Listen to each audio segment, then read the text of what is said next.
In this section, we're going to deal with measurement. When we measure something, we're simply comparing it with standards. So we can say measurement is simply comparison with a standard. Comparison with a standard. And the standard with which the comparison is made is called a unit. For example, if we take length, the standard for length is called meter. The standard for the measurement of length is meter. So when we say the length of something is 2 meters, all we're saying is the length of that object is twice the standard that we call the meter. Now next we're going to look at systems of units. There are two systems of units in common use. They're called the British system and the SI system. Now the British system is a system based on the foot and pound, and the system that's being used in the United States. The SI system is the system used for scientific purposes. So in this course, we're not going to use the British system, we're going to use the SI system. So let's look at the SI system. First of all, the abbreviation SI stands for the French word Système International. Now, the SI system is a system whose standards are kept in the SI office in France. Now, there are two kinds of units. They're called fundamental units and derived units. So first, let's look at fundamental units. These units are the units whose standards are kept in the SI office. In other words, they are the units upon which every other measurement of physics depends upon. These units are: the unit for length is fundamental, is called the meter and abbreviated by small m. The unit of mass is fundamental, is called the kilogram, abbreviated by kg. And the unit of time is also fundamental, is called the second, abbreviated by small s. These three units are called the fundamental units of mechanics, which means any unit in mechanics can be expressed in terms of these units. But also we have fundamental units in other disciplines of physics. For example, in electricity and magnetism, we have the unit of current. It's called ampere and abbreviated by capital A. In the study of thermodynamics or heat, we have the unit of temperature. Is called degree Kelvin. Degree Kelvin is abbreviated by small circle K. So these are the fundamental units of physics. That means any unit in physics can be expressed in terms of this 5 units. And then let's look at derived units. Derived units. These are units that can be expressed as a combination of fundamental units. In other words, they're combinations of fundamental units. For example, let's take speed, or average speed is defined to be distance divided by time. So the unit of speed is the unit of distance, which is meter, divided by the unit of time, which is second. So this unit is a derived unit because it's made up of the unit of length and the unit of time. You can take density. Density by definition is mass divided by volume. Okay. The unit of mass is a kilogram. The unit of volume is meter cubed. So you see, this is a combination of the fundamental units of mass and length, so it is a derived unit. Next, we're going to look at abbreviations of powers of 10. Abbreviations of powers of 10. In physics, quite often we deal with very, very big measurements or very, very small measurements. For example, in atomic physics, we deal with very, very small measurements. In astronomy, we deal with very, very big measurements. So because of that, we're going to need abbreviations for power of 10.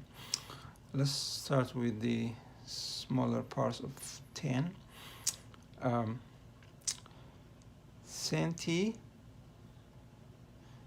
it's abbreviated by C. It simply means 1 over 100, or 10 to the power of negative, that's all it means. And then we have the milli, abbreviated by small m, is equal to 1 over 1,000, or times 10 to the power of negative 3. We have the micro, which is abbreviated by the Greek letter mu. That one simply means 1 in a million, or 10 to the power of negative 6. And then we have the nano, abbreviated by small n. That means 1 in a billion, or 10 to the power of negative 9. Okay, so these are common abbreviations for small measurements. We have also abbreviations for large measurements. Let's start with kilo. Kilo, abbreviated by K, simply means 1,000, or 10 to the power of 3. And then we have the mega, abbreviated by capital M. It simply means a million, or 10 to the power of 6. And then we have the giga, which is abbreviated by capital G. It simply means a billion, or 10 to the power of 9. So whenever we see the symbols, you can replace them by these numbers. That's all they mean. Okay.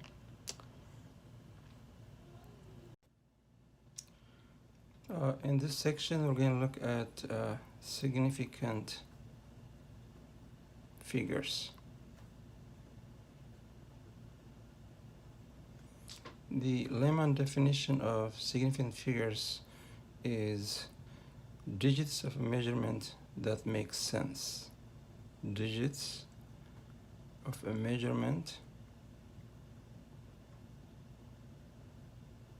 that makes sense.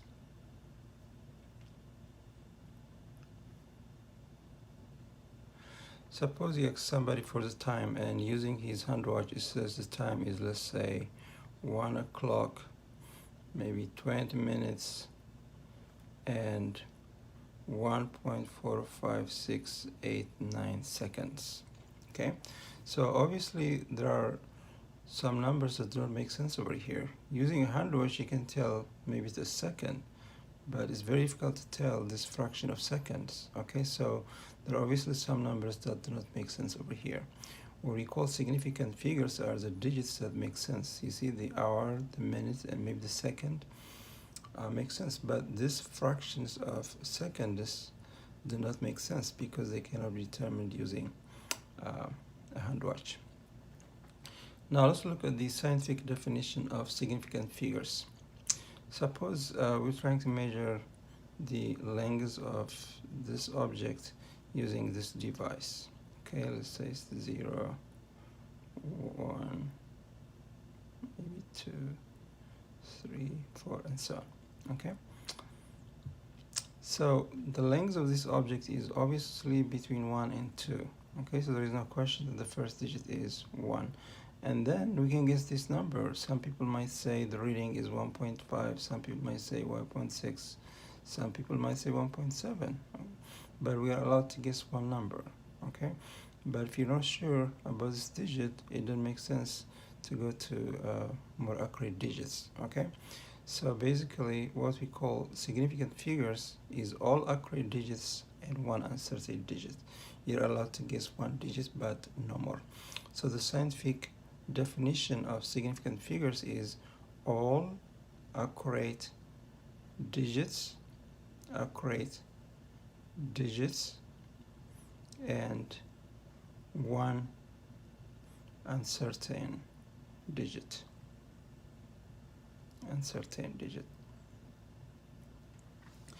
Now, when you report a measurement, you should include only significant figures. but sometimes you'll be forced to include zeros that are not significant, because zeros are also used to hold decimal places. For example, let's say this device goes in steps of 100. Let's say 0, this is 100, 200, 300, and so on. And you're trying to measure the length of this object, okay? So there is no question that the length is between 100 and 200, okay? And then you're allowed to guess one digit. Let's say the second digit could be 5, 6, 7, so maybe 1.150, 160, 170, and so on, okay? Now, this is the accurate digit, the 1. The 5 is the one uncertain digit we're allowed to guess, but this 0 over here is not a significant digit. But if you do not include it, this number will lose its meaning, because it will be 15 instead of 150, okay? So in this case, the 0 has to be included in the report of measurement, because it is to hold decimal places. Now the question is then, how do you distinguish between zeros that are significant and zeros that are not significant? Because sometimes they can be significant. Well, there are some rules that help you to decide whether zeros are significant or not. The first one is the only digit that can be included in a report of measurement that is not significant is only 0. The only digit that can be reported as a non-significant digit in a report of measurement is 0. So all non-zero digits in a report of measurement are significant. All non-zero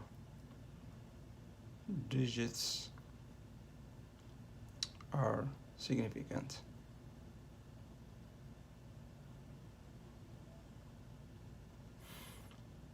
And tailing zeros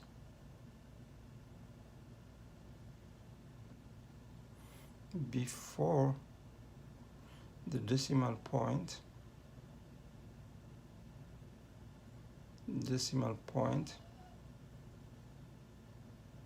are not significant.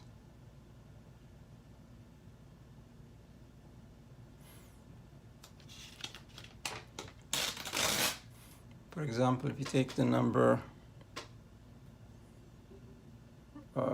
2100, the decimal points over here, these tailing zeros before the decimal point are not significant. They're there only to tell us the 2 is 1,000, they're placeholders. And the same thing about leading zeros. Leading zeros are not significant.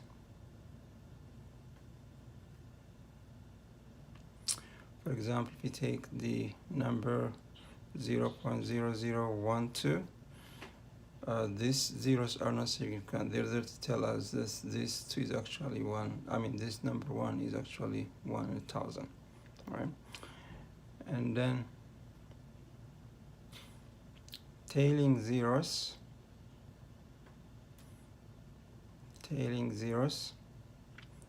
after the decimal point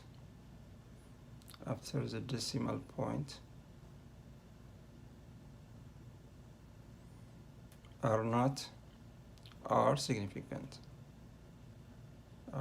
significant. For example, if you take the number 2.3400, these 2 zeros are significant. The reason is these zeros are not used to hold decimal places. If you do not include them, it doesn't change the meaning of the number. The only reason you include them is if you're sure they're significant. So tailing zeros after the decimal point are significant. And zeros between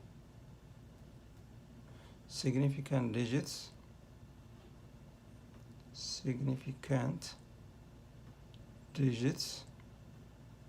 are significant. significant. For example, if you take the number 2001, okay, this digit over here is less accurate than the one digit over here. So if this digit is significant, then obviously this digit is significant because it's less accurate than this one. All right. So these are the 5 rules, that you can use to determine whether zeros are significant or not. All right. For example, let's take the following. Let's say we have the number 200.0. Let's see how many significant digits we have. This digit over here, this 0, is significant because it's a tailing 0 after the decimal point. This one is significant because non-zero, and these 2 zeros are significant because they are zeros between 2 significant digits. So in this case, all the digits are significant. So we've got 4 significant digits in this case. We have 4 significant digits. They're all significant.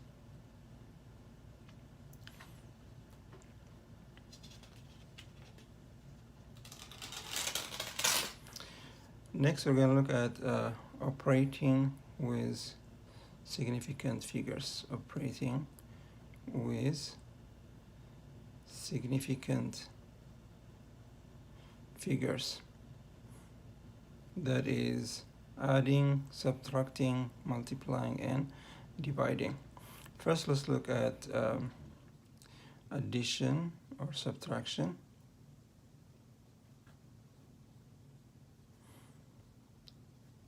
Addition and subtraction are not independent processes. Subtraction is simply the addition of the negative. Now, the general rule is when you add or subtract 2 numbers, the result cannot be more accurate than the numbers that are being operated on. Okay, so the sum or the difference should have the same number of decimal places as the number with the least number of decimal places. Okay, so the rule is the sum or difference should have the same number of decimal places as the number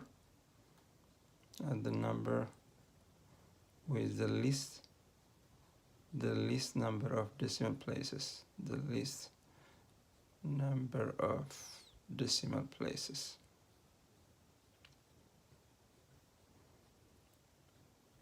The result cannot be more accurate than either of the numbers involved in the calculation. For example, let's say we're trying to add the following numbers. Okay, let's say we have 2, 4, 5, 6, and then we got 3.12. Okay, so this one has 3 decimal places, this one has 2 decimal places. The sum cannot have more than 2 decimal places. The sum should have only 2 decimal places. So normal addition will give you this one, 6, 7, 5, 5.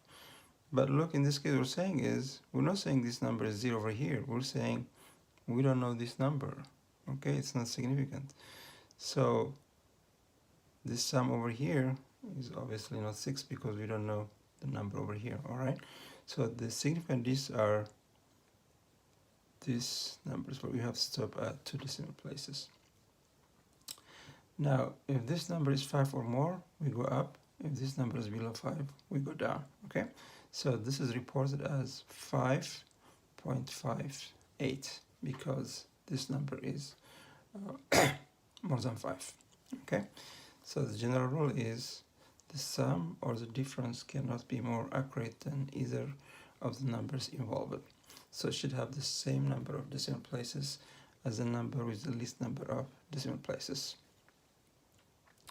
Next, let's look at multiplication or division. Multiplication and division are basically the same operations. Division is multiplication by reciprocal. In this case, we go by the number of significant figures. The product or the quotient should have the same number of significant digits as the number with the least number of significant digits. So the product or quotient should have the same number of significant digits as the number with the least number of significant digits. Number of significant digits. For example, let's say we're multiplying the following product of two significant digits. Let's say 22 times 2. Okay, obviously you will get 44, but this one has two significant digits, this has only one, so this one cannot have more than one significant digit. And remember, the only digit that can appear in the report for measurement as a non-significant digit is 0, so this has to be reported as 40. Okay, if this number is 5, if this number was 5 or more, then we'll go to 50, but it's below 5, so we round this to 40. So we have a number with two significant digits multiplied by a number with one significant digit. This result cannot have more significant digits than 1, so we have to replace this one by 0, because 0 is the only digit that can appear as a non-significant digit.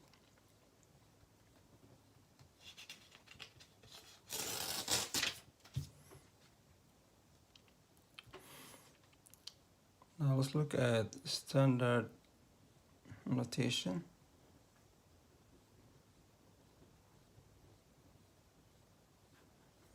This is a way of writing that allows you to avoid zeros that are not significant. Basically, it means expressing a number as a product of number between 1 and 10, 1 inclusive, and a power of 10. This is expressing a number as a product of a number between 1, that's inclusive, and 10, and a power of 10. A power of 10. Let's demonstrate by means of an example. Suppose, let's say we have the following number. Let's say 23400. We want to express it as a product of a number between 1 and 10 and a power of 10. So to make it a number between 1 and 10, we should take the decimal point over here to this location over here to make it 2.34. But to do that, we will divide by 10, by 100, by 1000, by 10,000, right? So we have 2.34. Since we are divided by 10,000, we have to multiply by 10,000. Okay, so that is the standard notation for this number. And the same thing about smaller numbers. Let's say we've got 0.032. Okay, now to make this number a number between 1 and 10, we got to take the decimal point over here. To do that, we have to multiply by 100, right? So it will be 3.2 times 10 to the power of -2. Since we multiply by 100, we have to divide by 100. How about if you have a number, simply let's say 2? How do you write in standard notation? It's already a number between 1 and 10, and then we have to multiply by 1, and 1 is 10 to the power of 0.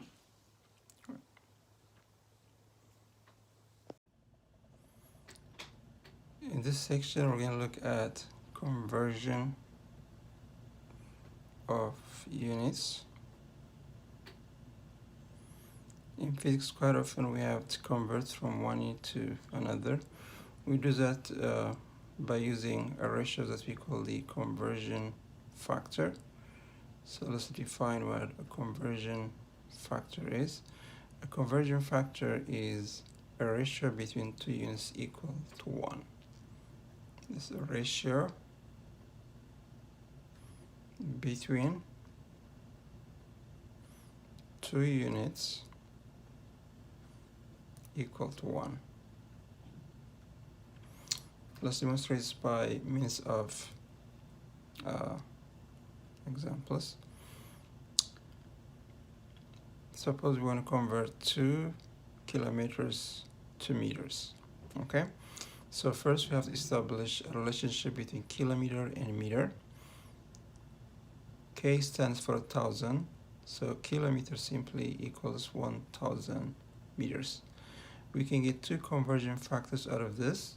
Either we have kilometer divided by 1,000 meters equal to 1, or 1,000 meters divided by kilometer equal to 1. Okay, but since kilometer is at the top, we have to pick the conversion factor where kilometer is at the bottom. So remember, this is 1, so we're just multiplying by 1, we're not changing anything. Okay, so I'm going to pick this one because kilometer at the bottom. All right, so you've got 1,000 meter divided by kilometer, and kilometer goes away, and we get 2,000 meters. Another example, let's say we want to convert 2 meters per second to kilometer per hour. Okay, so in this case we have to do two conversions. We have to convert meter to kilometer and second to hour. Okay, kilometer is equal to 1,000 meters, so we're going to have two conversion factors, either kilometer over 1,000 meter or 1,000 meter over kilometer. They're both equal to 1.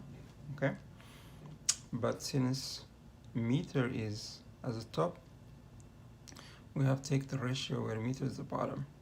Okay, so we cancel it out. So we're going to use this conversion factor, and then we have to convert second to hour. We know that hour equals 60 minutes times 60 seconds. Okay, that is 3,600 seconds.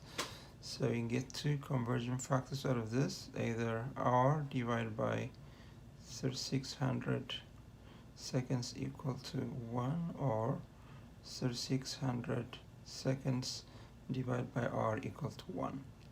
Now since second is at the bottom, we have to pick the ratio where second is the top, so we're going to pick this one.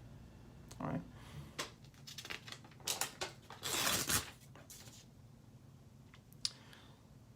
so going back to the problem, 2 meters per second, we're going to multiply by these two conversion factors. You've got kilometer divided by 1,000 meter, and then 3,600 seconds divided by hour.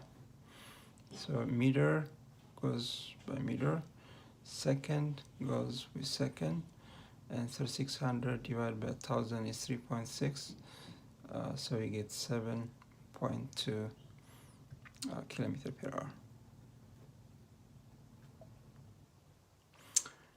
Another example, let's say we want to convert 10 centimeters squared to meter squared. Okay, so first we have to establish a relationship between meter and centimeter. We know C means 1 over 100. Okay, centimeter, that is 1 over 100 meters. So that gives us the following relationship: meter equals 100 centimeter. But this relationship is a relationship in the squares, so we have to square both sides. So we've got m squared equals 100 centimeter squared. that gives me meter squared equals 10 to the power of 4 centimeter squared. We can get two conversion factors out of this, either meter squared over 10 to the power of 4 centimeter squared equal to 1, or 10 to the power of 4 centimeter squared divided by meter squared equal to 1. But since centimeter squared is at the top, we have to pick the conversion factor where centimeter squared is at the bottom. So we can pick this conversion factor. So we have 10 centimeter squared times this conversion factor, which is equal to 1 m squared over 10 to the power of 4 centimeter squared. So centimeter squared goes with centimeter squared. We get 10 divided by 10,000 is 10 to the power of -3 meters squared. Another example. Let's say we have 5 kilogram per meter cubed, and we change it to gram per centimeter cube. So first let's establish a relationship between kilogram and gram. Kilo means 1,000, so kilogram equals 1,000 grams. So from this we can get the following conversion factors, either kilogram over 1,000 grams equal to 1, or 1,000 grams divided by kilogram equal to 1. Now since kilogram is at the top, we have to pick the conversion factor where kilogram is the bottom, so we can take this one. And then we have established a relationship between meter and centimeter. We just saw that meter equals 100 centimeter, but the relationship is between the cubes, so we have to keep both sides. We got meter cube equals 100 centimeter cubed. That is meter cube equals 10 to the power of 6 centimeter cube. We can get two ratios out of this, either m cube divided by 10 to the power of 6 centimeter cube, or 10 to the power of 6 centimeter cube divided by meter cube equal to 1. Now meter cube is at the bottom, so we have to pick the ratio where meter cube is at the top, so we can take this conversion factor.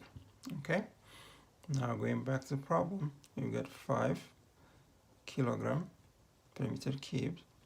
We're going to multiply this by the two conversion factors. We have 1,000 grams divided by a kilogram, and the other conversion factor is meter cube divided by 10 to the power of 4 centimeter cube. Okay, so kilogram goes with kilogram, meter cube goes with meter cube. We're left with gram per centimeter cube. So this is 10 to the power of 6. So you get 5 divided by 1,000. So this would be 5 times 10 to the power of -3 gram per centimeter cubed. In this section, we're going to look at a brief introduction to trigonometry. Introduction to trigonometry.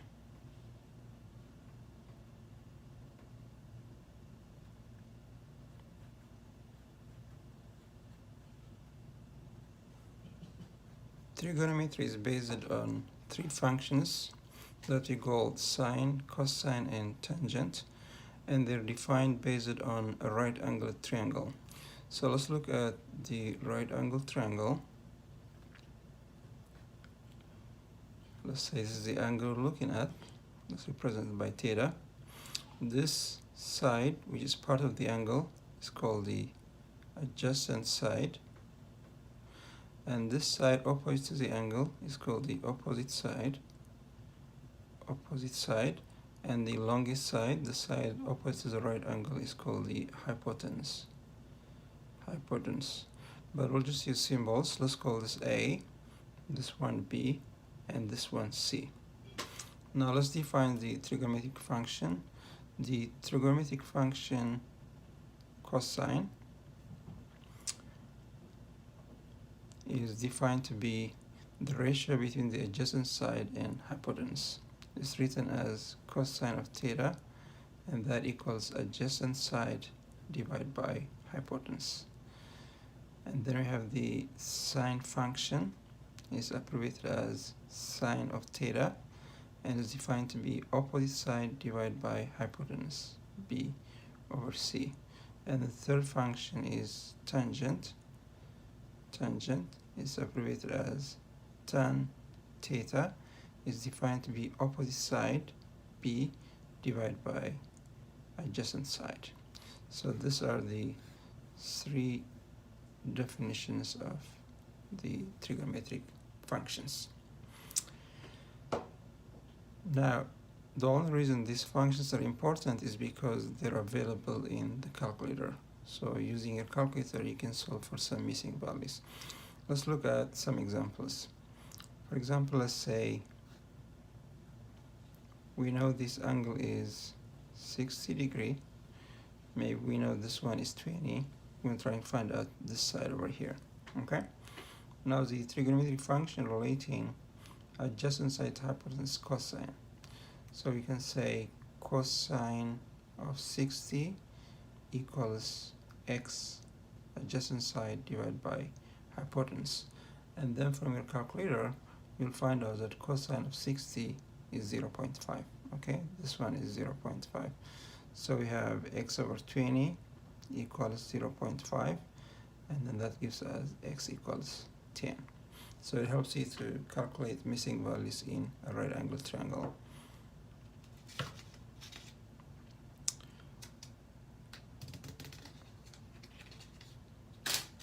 And another basic relationship with the sides is, of course, the Pythagorean theorem. Pythagorean theorem states that c squared equals a squared plus b squared.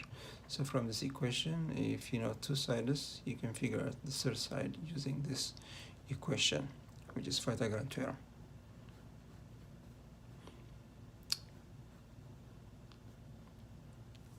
How about if the angle is missing?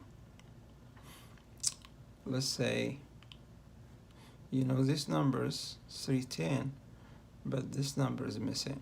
How do you go about it? We have to define the inverse trigonometric functions to solve problems like this. So let's look at the inverse trigonometric functions. Inverse trigonometric functions.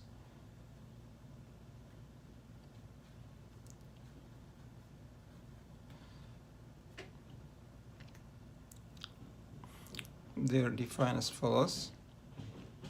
If cosine of theta equals a, cosine of theta equals a, then cosine inverse of a equals theta. Okay? If sine of theta equals a, then sine inverse of a equals theta. And if tan theta equals a, then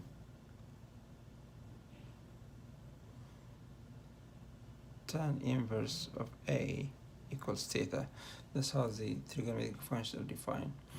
So basically, the cosine, sine, and tangent trigonometric functions, given the angle, they give you the cosine, but the inverse functions, there is the opposite. If you give them the value of the cosine, they give you the angle. Okay? So let's look how these functions help us. For example, let's say we have the following. Let's say this is 5, this is 10, but we don't know this angle. Okay, let's call x. Okay? From the definition of cosine, we would have cosine of x equals 5 over 10, or 0.5. And now, using the definition of cosine inverse, we can say that x equals cosine inverse of 0.5. These inverse functions are also available in calculator. From the calculator, we'll get that this equals 60 degrees.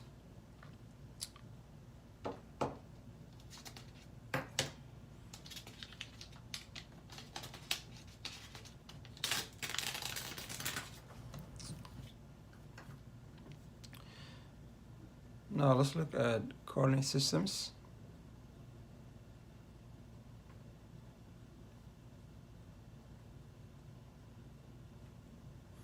Coordinate systems are systems that associate numbers with points. This is a system for associating numbers with pointers. Numbers with pointers. First, let's look at the one-dimensional coordinate system, or the number line. Number line. So a number line associates numbers with points on a line. Okay. Now we're getting the reference point, and the reference point is called the origin. So in this case, a point is associated with its distance from the reference point. Okay, so this distance is the number associated with this point, but there are two pointers at the same distance from the origin, so we identify numbers to the right as positive and numbers to the left as negative. So in a number line, pointers are associated with their distances from the origin. The number associated with the point is the distance between the origin and the point. And we identify points to the right as positive and points to the left as negative. And then we have the two-dimensional coordinate system. Two-dimensional coordinate system.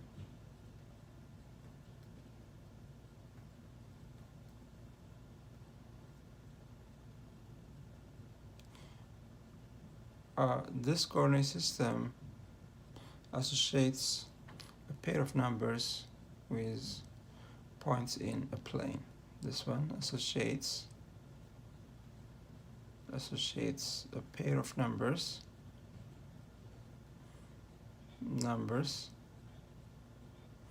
with points in a plane. In this case, we need two reference lines. Okay, we have a vertical line called the y-axis, and then we have a horizontal line called the x-axis. So this is the x-axis, sometimes called abscissa. This is the y-axis, sometimes called the ordinate. Okay, so the goal is to associate a pair of numbers with points in a plane. For example, let's take this point. There are two ways of doing it. They're called the Cartesian coordinate system and the polar coordinate system. In a Cartesian coordinate system, the two numbers are taken to be the perpendicular distance between the point, the y-axis, and the perpendicular distance between the point and the x-axis. So one of the numbers associated with this point and with this distance over here, we call the x-coordinate, and then we take the perpendicular distance between the point and the x-axis, and we call the y-coordinate. And this point is identified by the ordered pair xy. Okay, so these two numbers identify this point uniquely. Okay, there is only one point which is this much to the right and this much up from the x-axis. And then there is another coordinate system called the polar coordinate system. In the polar coordinate system, a point is identified by its distance from the origin, represented by r, and its angle, the angle formed between this line and the positive x-axis, theta. Okay. Of course, these two coordinate systems are related. Okay, as you can see from here. Let's put them in triangle. So that's what we have. This is x, this is y, This is r, this is theta. Okay?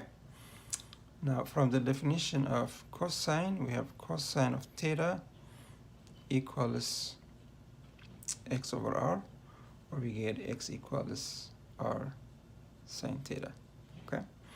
And then sine theta equals y over r. That gives us y equals r. This is cosine r sine theta. Okay?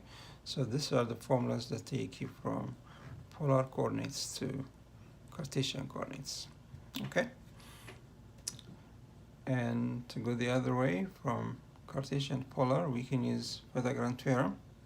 Pythagorean theorem says that x squared plus y squared equals r squared. So that gives you r equals the square root of x squared plus y squared.